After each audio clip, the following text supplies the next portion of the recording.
So here we are back in the workshop. I know it's been a while and I've been trying to make content, but the thing is, when you start with certain projects, there's always some sort of roadblock. For example, I've been working on this E30 for a while. This is my own car where I got some stuff down on it with the engine, the gearbox, and I've tried to swap in the manual.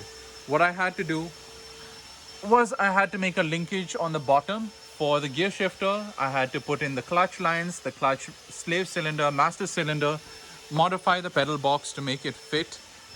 Basically, you have to add another pedal in order to have a clutch. So I had to do that. I've done quite a bit, but it's like there's always something that's stopping you. And there's a little lack of information on the internet because people just swap the engines directly. There's always something easy.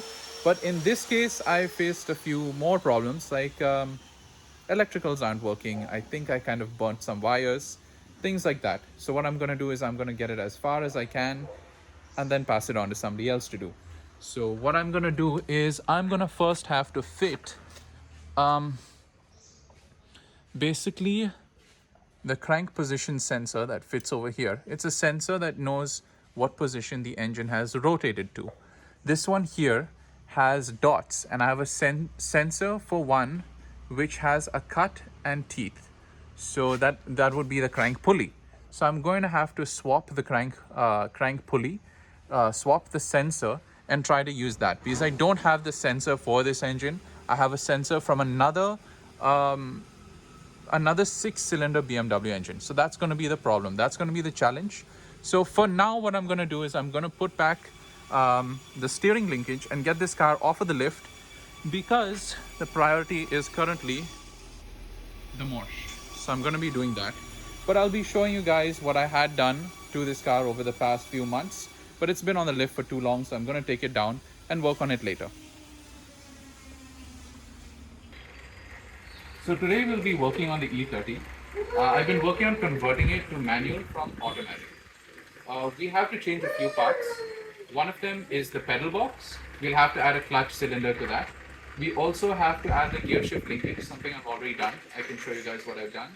And we also have to modify the prop shaft. It has to be shortened a bit because, actually lengthened, but we had a longer prop shaft and we'll be shortening that to fit in this. So first off, I'll be showing you guys the pedal box. That's what I'll be working on today.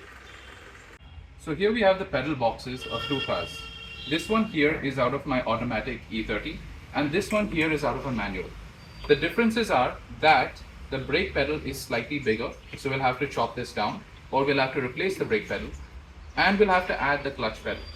So the fittings for the master cylinder are there on both frames, but the shaft is slightly shorter, that's for one. So all we have to do is get a longer bolt, and we also have to fabricate this brake pedal. What we'll be doing is we'll be using this sheet of metal to make this part. We'll be making the pedal, and also this the part it pivots on will be made. I found these hinges that have a similar diameter, inner diameter, so we'll bore it out and make it match, and we'll use these bits to make another clutch pedal. So now we've made the pedal box, we've added the clutch pedal over here, and we basically had to extend the shaft. You can see it on this one over here.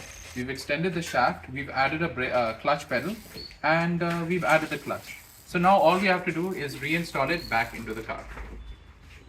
That's okay. While refitting the pedal box, I noticed that there was a bit of rust here. So that's going to be a problem. I'm going to have to do this up. So maybe this is going to be my first time working on the bodywork of a car. So here we are back with the E30, and I have done a few things to it in the last couple of months. I had to readjust the prop shaft. We have to make a fresh one, make it a bit shorter, just by 2 centimeters actually. We have to readjust that. It doesn't have the prop shaft in anymore. I have to redo the wiring. I burnt a bit of the wiring, so that has become an issue. The crank position sensor, that has to be put in place because there are 2 types and I'm missing a sensor. So I'm going to have to somehow make it work. There are 3 types actually of crank position sensors on this car, but I'll be talking about that when I work on that. The wiring also is a bit fried. Something went wrong, so I'm going to have to do that. It's had to get the starter out, repair that, replace it. Quite tough because it's right in there. But yeah, the car is a lot closer to completion and running. It's got its 2.7 engine in it, which is a nice big six cylinder. Um, so I'm closer to where I want to be. It's a manual now. That's good. But there's still a long way to go. I probably will have to repaint it. And it probably needs a bit of time and effort. Probably like, I don't know, maybe a month of work. But it's almost there. So when I'm done with the Morsch over there, I'm gonna get to this. I'm gonna get back to this. But for now, the priority is working on that. But I have a few more clips of cars that I was working on but couldn't finish.